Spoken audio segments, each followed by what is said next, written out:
Magandang araw mga kaibigan at kapatid sa Panginoon. Right now, nandito po tayo sa terrace ng parsonage ng Bible Believers Baptist Church. Hello po mga kapatiran, members ng Bible Believers Baptist Church. May the Lord bless us all. Mag-uumpisa po tayo ng isang subject sa ating pag-aaral, and I hope and pray that this will become a blessing to every one of you. Mayroon pong isang preachers dito sa Iloilo City. At siya po'y nagsabi that dispensationalism is just man's interpretation. Ang pag-rightly divide daw ng salita ng Diyos ay ito po'y interpretation lamang ng isang tao. Well, that is according to his assumption and opinion. So we're going to learn something about hindi naman bago, no? Kundi a very reminder patungkol po sa katotohanan ng salita ng Diyos. Now, let us open our Bible. Tingnan natin kung ang dispensationalism ba ay interpretation lamang ng isang tao. Now, of course, mayroon pong hyper na sobrahan naman. Mayroon naman yung iba ay moderate lamang. Tayo po, we rightly divide the word of truth. We are not hyper dispensationalists. No, we do not believe na nag-umpisa yung church sa Acts chapter 9. We follow Paul, but yung iba kasi ay talagang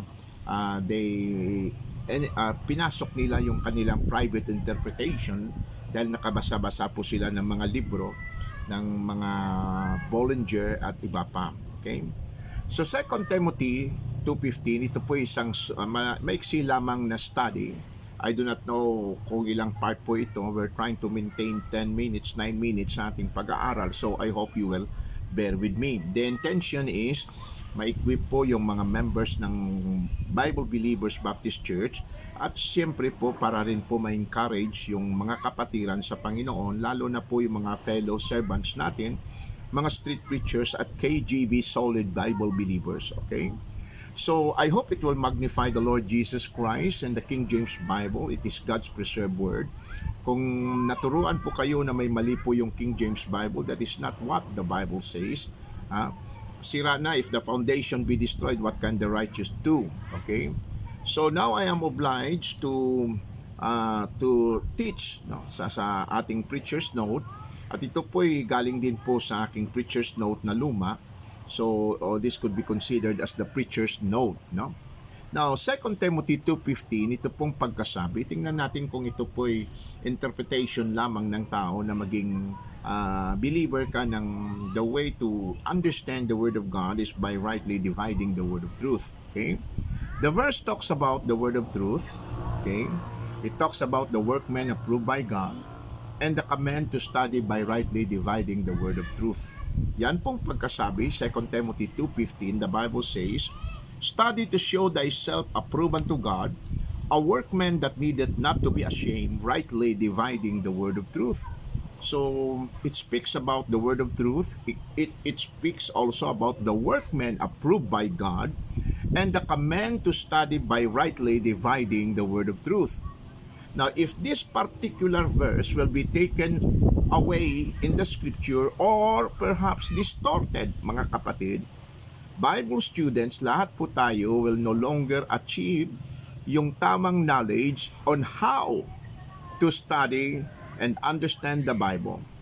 The only way is that the workman must be approved. He must study the Bible by rightly dividing the word of truth. He must have the word of truth. Now, in our 2 Timothy 2:15, if you will go to the new version like NIV, ito po'y distorted na. Hindi na po sinasabi dyan na study. Ang sinasabi dyan is be diligent or do your best sa ibang version. Ang command po is to study, not be diligent. You can be diligent on many things but not in studying the Word of God. Okay? Hindi na po study, tulad ng sabi ko, pag ang sinasabi naman ng salita ng Diyos, not only be diligent, instead na rightly dividing, they say, accurately handling the Word, no? Correctly handles the Word. So, ewan ko kung anong ibig sabihin nila noon. Tama bang paghawak ng Bible? No. The command is to study. by rightly dividing the word of truth. And he must be a workman approved by God, and he must have the word of truth. So the first question is, do you have the word of truth? Ikaw ba isang Bible believer? No, I'm not asking you kung anong denomination na ang pinasok mo. You can be a Baptist na hindi naniniwala sa first article of faith ng Baptist that God was able to preserve His words intact and perfect, and now it is in the King James Bible 16:11. So napaka-importante po ng verse na ito because this is the only verse in the Bible that commands believers to study by rightly dividing God's word. Okay? However, marami pong mga professional liars dyan tulad ng nasa Iloilo ngayon. And I'm not going to name names. Okay? Na nagtuturo na yung dispensation daw mga dispensationalist ay private, ito po yung turo natin ay human interpretations. Well, nandito po 2 Timothy 2:15 unless you are reading a different Bible. Okay? So, pag-usapan muna natin yung the word of truth. Siguro you have to bear with me instead of 9 minutes right now, maybe dagdagan natin ng konti so that we can really take off, okay? Na meron po tayong foundation sa ating pag-aaral. Tulad ng sabi ko, the way to understand the book, which is God's book, the Bible.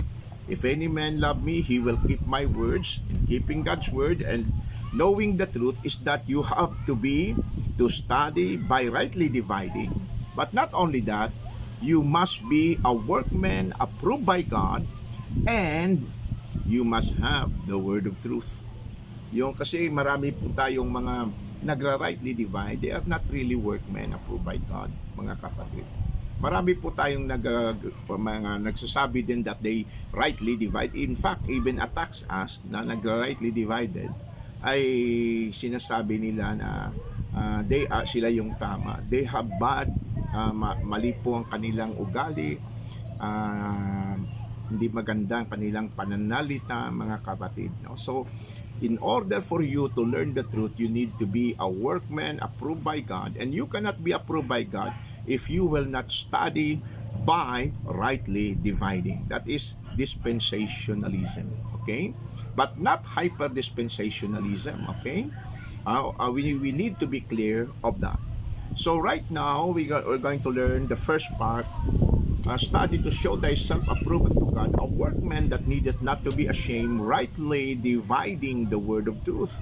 So ibig sabihin, hindi lang ano ba yung dapat i-divide natin. If you are not going to rightly divide the word of truth, you are going to divide the church, mga kapatid. Okay? Pero pag tayo lahat will rightly divide the word of truth, at yan po yung salita ni Apostol Pablo, then we will have a better foundation in our learning. Maiintindihan po natin kung bakit sila dati ay bibigay ng ikapo at bakit ngayon po ay iniba yung estilo ng giving. So, ayan, galit na naman yung iba. No, it was not done away like sacrifices. Dati, yung kanilang sacrifices ay mga tupa or mga sheep. Ay ngayon po, hindi na tayo nagdadala ng tupa. But it doesn't mean na nawala yung sacrifices na yun. No. Right now, the Lord is telling us, I beseech you therefore, brethren, by the mercies of God, that ye present your bodies a living sacrifice unto the Lord. So, hindi po nawala yung giving doon, okay? Iniba nga lang yan, okay? Hindi rin nawala yung sacrifices. Hindi na nga lang tayo nagsusunog ng baka ngayon, kundi yung mismong katawan natin, sarili natin, we sacrifice, living sacrifice unto the Lord. So, we're going to learn about that, mga kapatid. I hope you will tune in sa next broadcast natin. We will try to make this tuloy-tuloy. We're not going to put in some other messages in between. Until next time, may the Lord bless us all. God bless. God bless.